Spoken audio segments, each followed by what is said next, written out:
Welcome everyone to my YouTube channel. This is Video Chess Training on YouTube. My name is International Master William Paschall. Today we're taking a look at a game from Norway 2017 Super Elite Tournament. This is round 2, Viswanathan Anand versus Vladimir Kramnik. This is the only decisive game in round 2, Nakamura winning a decisive game in round 1. Anand-Kramnik. These guys have faced each other so many times. What will it be this time? No surprise, actually. Anand White plays e4, and then Kramnik plays e5 against his old rival. Knight to f3, knight to c6, and I don't think that Kramnik's been playing the Petrov anytime recently, so going through too fast here. Let me back up. Knight f3, knight c6, bishop e5, Spanish game, and now I expected Berlin defense or something of that variety, but no. Kramnik plays a6, and then we go into a normal Lopez. So a6, bishop a4, and now knight f6. So we have traditional Roy Lopez. Kramnik again black here, Anand white. Castles, and now bishop c5. I don't remember what this variation is called. I think it might have been called a Muller variation, but I'm not really sure. I mean, I know there's a Muller attack in the Gioco Piano for white, but not really sure. Let's see what the chess here describes it. Morphy defense. Okay, Morphy defense. Bishop c5. All right, Morphy defense, I guess. And I remember this this variation because, if I remember correctly, I think once, or at least once, world champion Alexander Alekhine played this for black. There was an example of his games in the tremendous book that I highly recommend, 500 Master Games of Chess by Savely Tartakover. But until I was at least 2200, I hadn't read that book, and I just recommend it as one of the greatest chess books of all time. But what's unusual here is, if you go back a second, I mean, nothing is unusual in modern chess, but historically speaking, I mean, you'd see the classical defense to the Roy Lopez here, classical variation, fairly frequently, and even in the 90s, the 1990s. We'd also see like the Archangel variation, various permutations of Archangel, and also, for example, Berlin classical with knight f6 castle bishop c5 is a very typical system at every level. But Archangel variation is something else. Let's say like a6, bishop a4, and knight f6, castles b5 here. And there are two forms of the Archangel variation. Bishop b7, which is more rare, and bishop c5. So actually both these moves are very common. So this could transpose to a kind of Archangel variation, but we have something a little different here.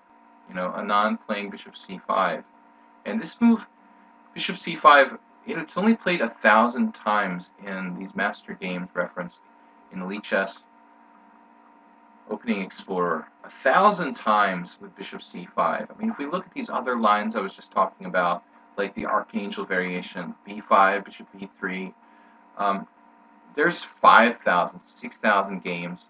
Well, 5,000 with bishop b7 and bishop c5 combined. If you go back here to the classical variation, for example, bishop c5, how many games we have?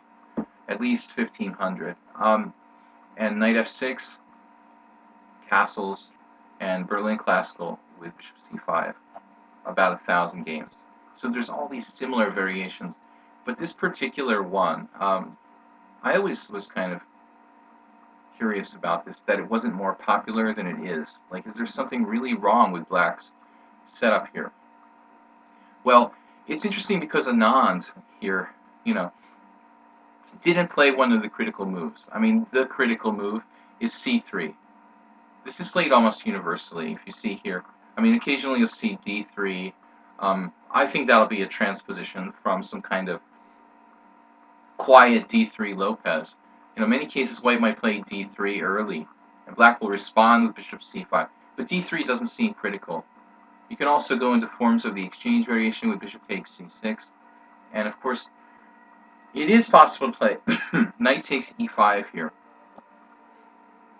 And there's a game Anand's played a number of games with white with knight takes e5. Anand Topalov, Anand Ivanchuk, games from 96, 97. But again, like, transpositions are possible from other orders of moves.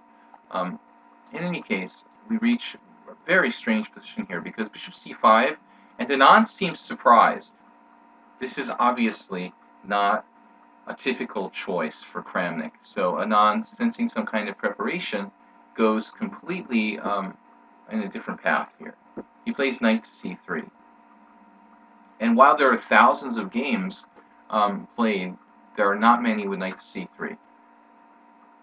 It actually looks like a kind of four knights game. It could be even a transposition, potentially, to a sort of four knights game.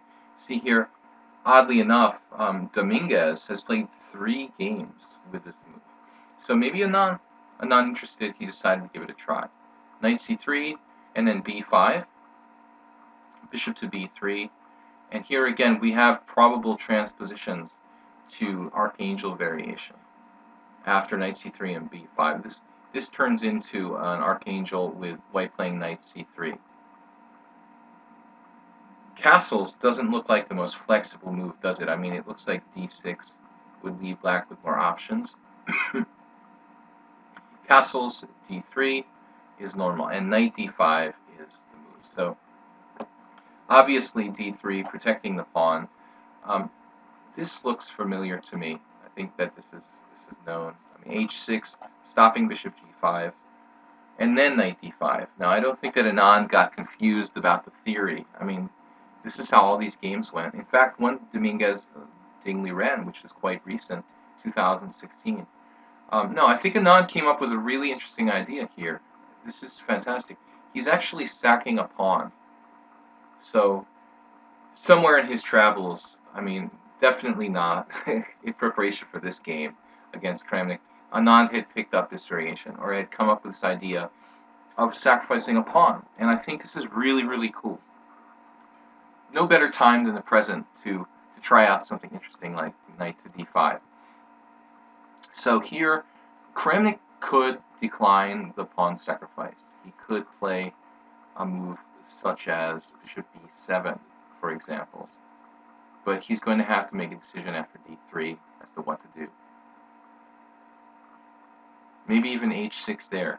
I mean, I think I would be, and I'm not on Kramnik's level, of course, I would be reticent to go into kind of tricky lines, but perhaps Kramnik has really analyzed this. It's possible. But again, it's very rare. This has never been played before, knight to d5 in this position. So we have, at least not at master level. You might find some random games that coincidentally reach this position among lower rated players, but it's just a kind of random game. I mean, knight takes e4 is totally critical, and so Kramnik, he loves chess and he wants to have a great game in a position that's absolutely critical. But I would think that both times players could get into time pressure here, having to analyze like basically new position. So this is an interesting point at this moment. Black has to be very, very careful. But white has a choice as to how to continue here. I mean, he played d3 in the game, which actually looks a little bit quiet to me. I mean, it would be more aggressive to try c3. And now, the position obviously has a lot of similarities with various forms of, like, the Archangel variation, and even the open Lopez.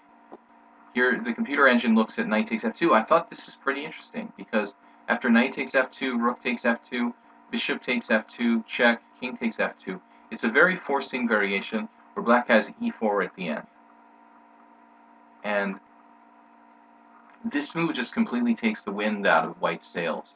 I mean, I think something's wrong here. If we have to play knight e1 or knight d4, I don't really like white's position anymore. maybe it's okay, but he's lost the initiative here. So Anand must know what he's doing. I mean, so c3 feels more aggressive, but it looks like it just doesn't work. So he has to play d3. And then there's really nice traps here. I mean, obviously knight f6 is the natural move to challenge knight on d5. Just humor me for a second here. If a beginner played knight d6, how devastating is this? Bishop g5, and black just has to resign immediately because of f6, or queen e8, knight takes c7, winning the queen, or f6 in this position.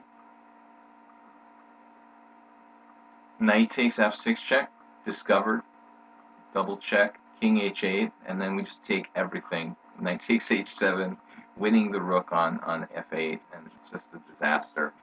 Just to show you, you know, how careful black has to be here. So d3, knight f6 is the only move. And then white puts black in a very unpleasant pin with bishop to g5, obviously. At this point, it doesn't feel like black has any option, really. He has to play bishop e7, not to have his pawn structure in front of his king smashed to bits. So it's safe to assume that both sides, you know, expected this position to arise. It's 100% safe to assume that Anand has analyzed this position previously, whereas Kramnik couldn't really have expected such a new pawn sacrifice like knight to d5.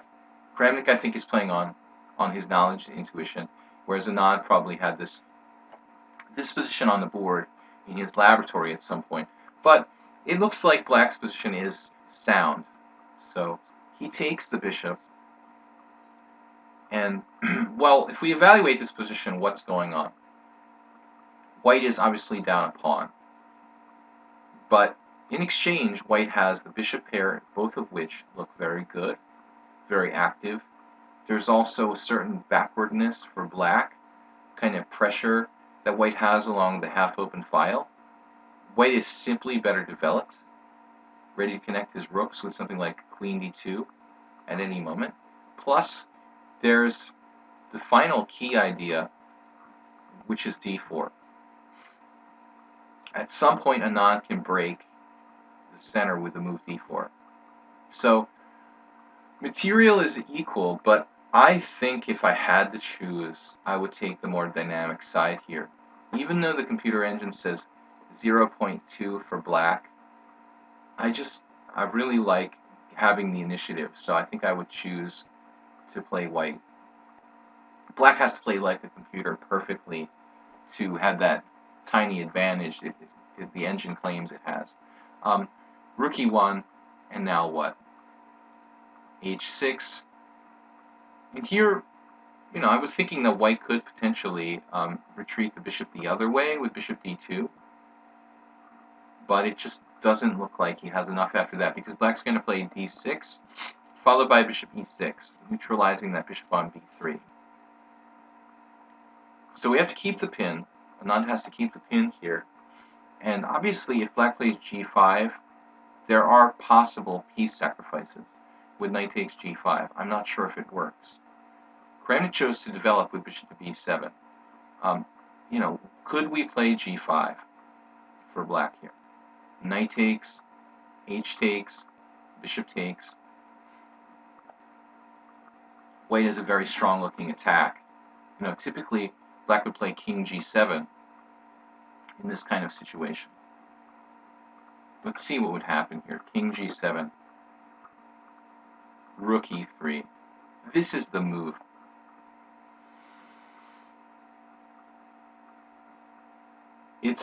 It's just this additional threat of the rook lifting across here, or g3. Rook g3, rook f3 is actually threatened immediately.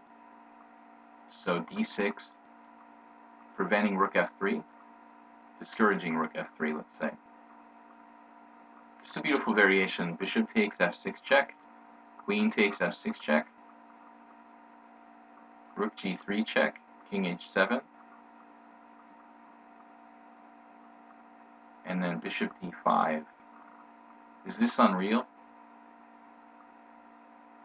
And white is going to get his piece back. by pinning that knight to the rook on a8 with additional threats of bishop e4. Just absolutely fantastic. But it's in the position. So Kramnik is smart. He plays bishop b7. He's not ready to play g5. He wants a little more development. c3, preparing d4. Now, one would assume you could trade, but there's a problem. Knight takes e5, knight takes e5 here, and then d4. This doesn't work because of knight f3 check. And suddenly white's structure is just busted. Pawn takes, queen d6, and if anybody's better, maybe black is better in this position. The white king side is busted up. So Anand plays correctly c3, rook f e8, and now he's prepared d4. Everything bearing down, everything coordinated perfectly here for white. Black, I think, really has to play e4. So it's sort of white playing kind of in a hyper-modern way, almost like allowing black to have this strong center pawn, like Nimzovich, and then counter-attacking against it, treating his knight, opening up the queen. It's just a beautiful compensation that white has here. Kramnik like playing like a machine. I mean, knight a5, pretty much every single move Kramnik makes is best. And here white could have played f3, but I really think that it looks like it weakens the king side a little bit. I mean, bishop c2, it also allows this exchange, potentially on b3. I think bishop c2, we're going to be more patient here and wait. And now Kramnik sensed the time is right to play g5. There's no sacrifice on g5, and he just has to get out of this pin. So it's a great opening, a really interesting position. I think this is going to be played and explored by some other grandmasters soon. Bishop g3, and here was the first weird moment, I would say. It seems like Kramnik was a little impatient on this move, although I guess at the end of the day, we can't really fault his move. It feels like the knight is misplaced on a5, and that's the worst piece. It should be improved. But we can wait. I mean, black could wait a second here and play d6. And I started to analyze the line here. h4. But this whole h4 business, like for example, queen d7, h takes g, h takes g. I think Anand has a sense that if he played h4, black could actually play like king g7, bring the rook to the h-file, and start attacking white along the h-file. So I'm not sure that if Kramnik had played d6 and waited with the knight, that white should play h4. I think he should play sort of positionally without committing to h4. Maybe b3, stopping the knight from coming to c4, or some other sort of developing move. You know, f3, allowing e3 could be kind of problematic. So I don't know. You know, this seems like better for black than knight c4. I think Kramnik made it easier for white by playing knight c4. After this, white has no worries. Knight takes c4, b takes c4. There's no question that white has compensation for the sacrificed pawn now. Kramnik too much in a hurry to kind of simplify his position to be able to defend. You know, at this point, it looks like h4 still sort of backfires, like h4, d6, hg, hg, and then queen e2. Black can play actively with I'm sorry, this position, queen e2, and now knight h5 would be the idea.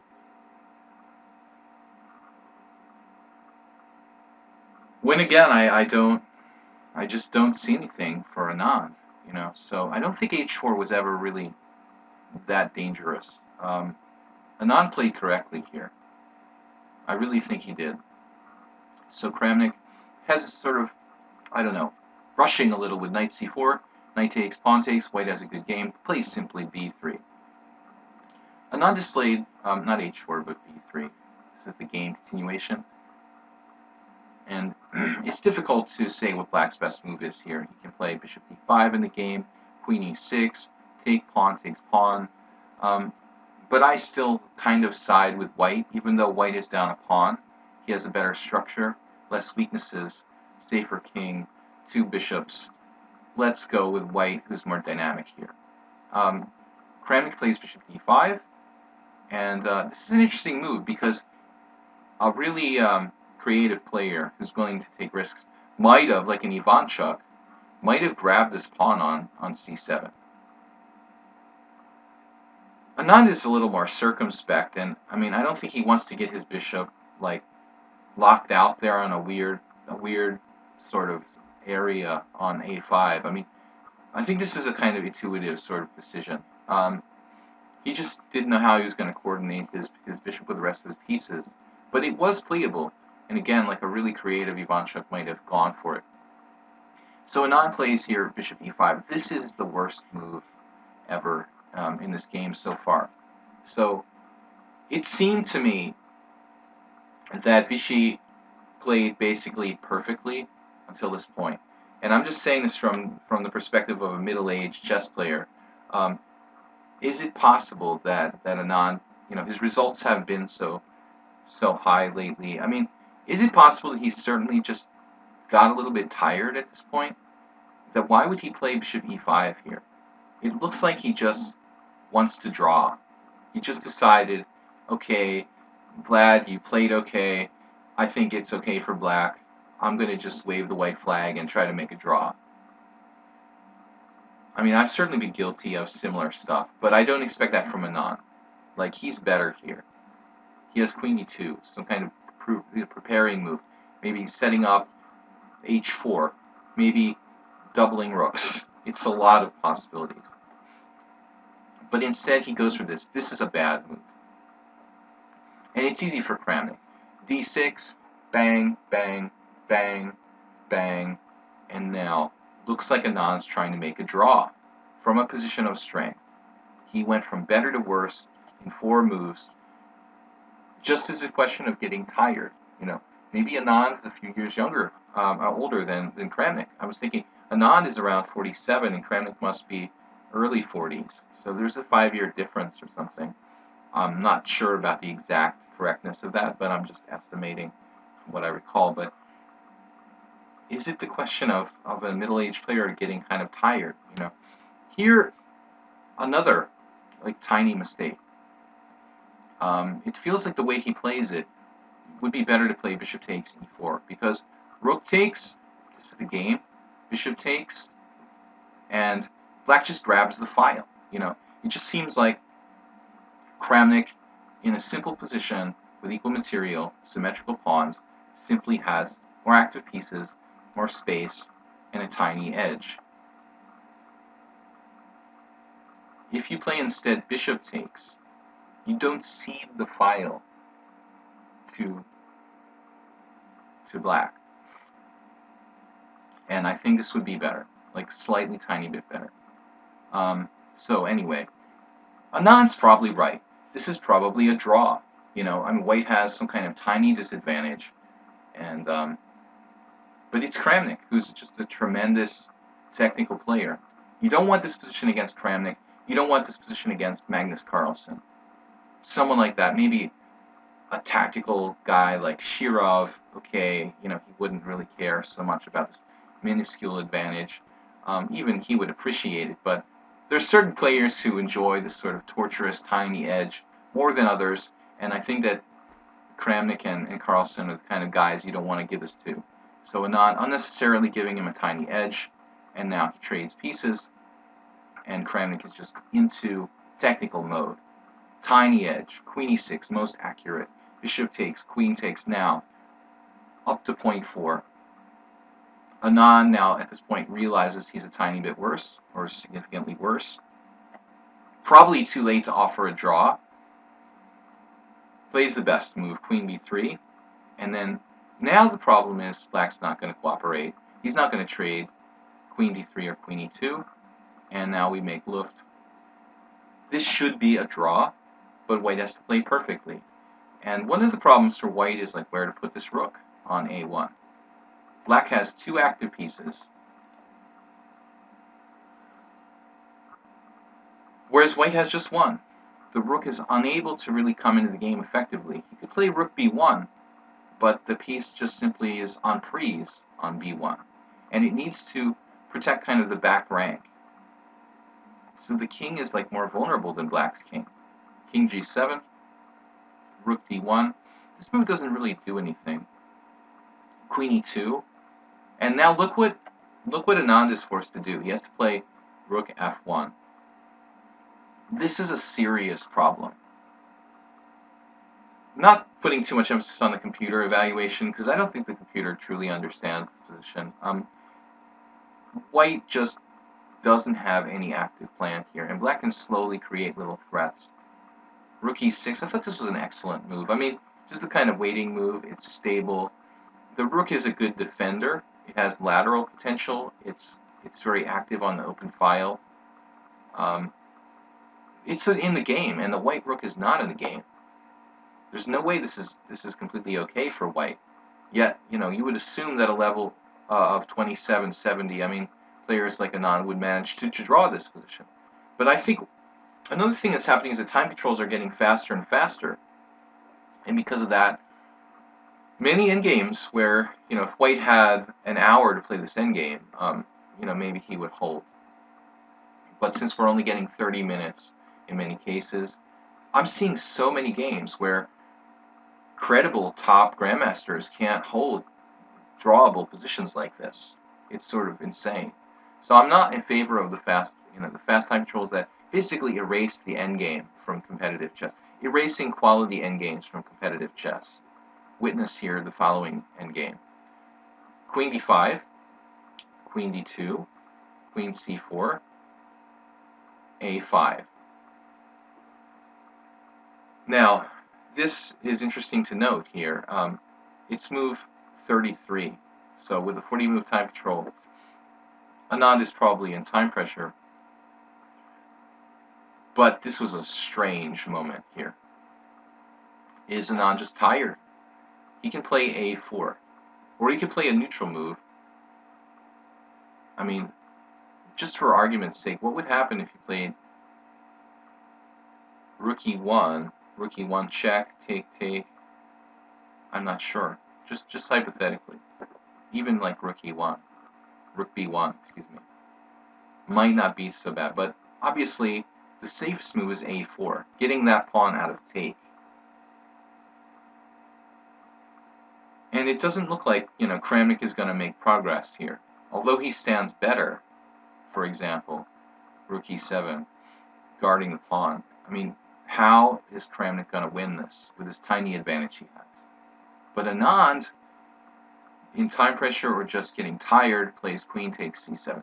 This is a disaster, because in any kind of endgame with queens on the board, passed pawns are everything. In a queen endgame, you can be several pawns down, but it doesn't matter if you have a powerful passed pawn. The main weapon in a queen endgame is creating a second queen. The second main endgame weapon in a queen endgame is king centralization. But since this isn't really a pure queen ending yet, there are rooks on the board. Neither side can yet centralize their king. So Anand just blunders here with queen takes c7, queen takes c2, and suddenly black has a massive passed pawn on the a file. Now, this is really technical, and I'm not saying black is necessarily winning, but black is clearly better. c4, and Anand realizes he has to create a passed pawn of his own, and then queen d2. But there are many problems here. I looked at this c5 move, and it just doesn't look like it's good enough. Queen takes d4. And there's this terrible problem like c6, queen c5. And that rook on e6 and the queen on c5, they just sort of surround and engulf the pawn on c6. So Anand just didn't have any sort of counterplay. Instead, after queen e2, he played a strange move here. I mean, I don't know what to suggest, really. Queen b6. he's basically playing down a rook. I mean, the rook on f1 just can't play. So here, a4, queen a7, queen b4. The advantage is climbing and climbing for white. This passed pawn is just going to become a queen. If this was a total freak out, I think that it's probably time pressure related. Anand was at move 38, and there's a 40 move time control, which is the standard. But, I mean, f4, it seems like he was just desperate, just desperate with very little time, and sort of lashes out. I mean, obviously, there is a connection with the queen on a7 and the rook on f1, but this is not easy for white to realize. Pressure on f7. So he plays f4, and then instantly Kramnik, bang. That's the problem. There's no pressure on f7. There's a rook exchange at e1. So the second blunder by Anand, allowing Kramnik into a queen ending with an outside pawn on the a file. I thought this is just over, but it's not so simple actually. There's an interesting moment here. So Anand takes on g5, rook takes f1, king takes, and now what's very interesting about this position is that you would assume that Kramnik would snap the c4 pawn with check. But there's a real concrete basis for not doing that, because he doesn't need material. All he needs to do is make another queen. And it's not about how many pawns you have in a queen ending. If you take white has king e1, and the king starts to creep over here, where it might actually make a difference. Probably black is winning anyway. But it might make a difference in just being, there might be a small chance the king can help to stop that passed pawn. So I think that Kramnik is just absolutely right. He doesn't want the pawn. He just plays pawn takes pawn. And now, obviously c5, So we have queen takes f1, king takes f1. c5 walks into queen takes d4. So that doesn't work. He plays king g1, which is a disaster because you want your king centralized. And it's past the time control, so I don't know. But I don't know. Probably white is lost. And he decided the only chance, correctly so, is that he hides the king now, which is because he's going to play a3, a2, queen b2 check, or queen b1 check, and a1. So he has to hide the king. Now he takes the pawn. And by the way, this was a very bad move by Kramnik. He lost track of the right plan. Again, a3, followed by queen b2, followed by a2. And because he missed this, very easy win. The queen can protect the g5 pawn from like c1 or d2 in a lot of positions. The plan is a3. This wins. There is no question in my mind. This would have been an easy win. But now by playing queen takes c4, suddenly Anand hides the king. And things get complicated. He has to waste time. Queen e7 now, threatening checks. We have to play queen d2 and queen a7. And it's very interesting. If you put this position on the computer, it says it's like +10. But the engine has a very hard time demonstrating a forced win for black in this position. It's not at all simple. And it will actually repeat moves in a lot of variations. The game continuation is probably Kramnik gaining time by repeating moves. Queen f4 check, king h1, queen c1 check, king h2, a3. Okay, he made progress. Queen a5. And then again, queen f4 check, repeating moves to gain time on the clock, king h2, queen e3. So, by all rights, it seems like black has to be winning here. His king has just enough shelter. The passed pawn is far advanced, but getting it through a2, a1 is not that easy. And so it actually appears that the way for black to win is to activate his king and get the king up like in through here and use his king and queen. He can't actually make progress without playing actively with the king. Plays king h1, f6, which the computer hates this move. So, yeah, I don't think it's necessary. I mean, you could play something like King G6 and start plans of bringing the king down in some complicated variations. But it's still interesting. F6, white doesn't have a forced draw. Queen C7 check would have been the best chance here. I actually gave a line, Queen C7 check, King G8, Queen B8 check, King F7, Queen C7 check, Queen E7, Queen A5, D5, defending the A3 pawn, Queen A8, Queen E1 check, King H2, Queen E3, defending the pawn, Queen B7 check, Queen E7, Queen A8. You can see that this is not a walk in the park. I'm not even sure if black is winning or not. You know, it's just too difficult to analyze. I mean, to the end. But the engine's not helping too much here. I think the secret is that the king has to somehow get active in tandem with the queen to create multiple threats. Maybe trading queens, maybe bringing the king down to create baiting threats against the white king. So we can't win directly with the passed a pawn. In the actual game, after f6, Anand played queen a4, and then there was a sequence here, queen c1 check again, gaining time on the clock, king h2, queen f4 check, king h1, queen e3, king h2, and then king f7, which the computer hates as well. I don't think that it's clearly a draw. Again, look at this variation. The engine recommends queen a7, but I played it out. The king comes up, and that's the plan. Queen a4, king f5, queen d7 check, getting active with the king. This is how white wins. Queen h7 and take a pawn. And then a lot of checks, though. And I mean, it's possible there could be some perpetual checks lurking around. Queen e7 check, king d3, queen takes d6 check, king e2. Complicated position. And it's still not a forced win. So Anand played a little passively here, king h1, and then king g6. It seems like Kramnik realized that, you know, the idea is to get the king active. Queen a8, and then king g7. He hesitates. Here instead, maybe queen b3 right away would have been the best move, protecting against these checks.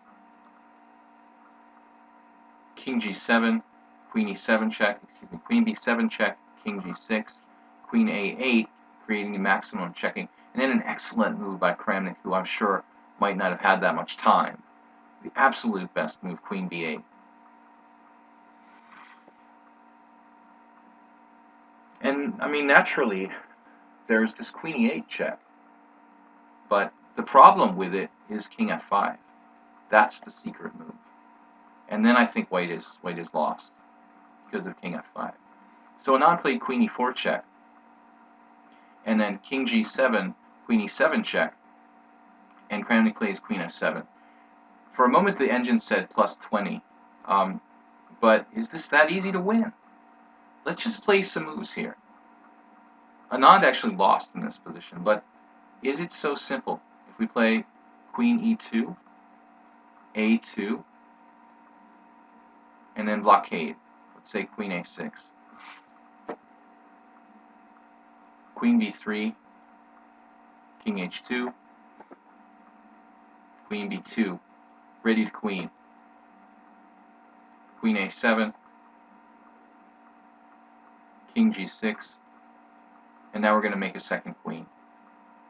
Queen a8. Can we make a second queen? It's a perpetual. Let's see. This is a perpetual. So we can't promote right away after queen a8. Black has to be accurate. King f7.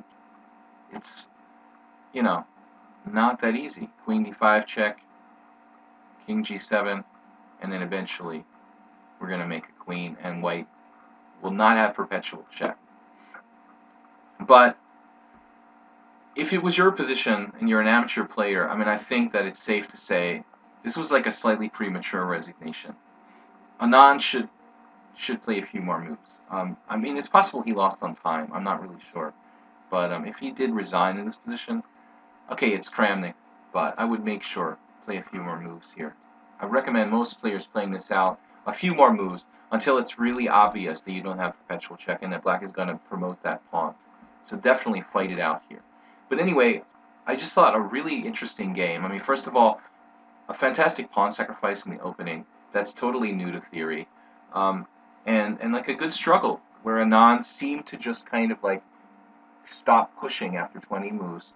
Say, okay, I'm ready for a draw now, and then Kramnik just has a slight edge and then pushes it through. So I thought an eventful, interesting game between these two old rivals. I'm International Master William Paschall. This was Anand versus Kramnik from round 2 in Norway 2017. Thanks for watching, and don't forget to subscribe and like this video. Bye-bye.